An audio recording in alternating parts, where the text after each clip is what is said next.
how to change phone number on Facebook. Hey everyone, welcome back to the channel. In this video I will guide you how you can change phone number on Facebook, so make sure to watch the video till the end. In order to change phone number on Facebook, go ahead and make sure to launch the Facebook application here.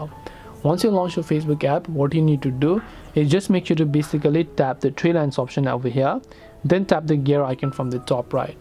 Once you tap the gear icon from the top right, just go to Account Center, then go to Personal Details, then just go to this option called Contact Info. Tap on your phone number option, but before that just tap on it here and then select your Facebook account. Now you can just choose to delete this number and then add a new number if you like. This way you'll be able to change phone number on Facebook. Hope this video was very helpful. If you have got any more questions, feel free to leave them down. Thank you for watching till the end of this tutorial and see you soon in the next video.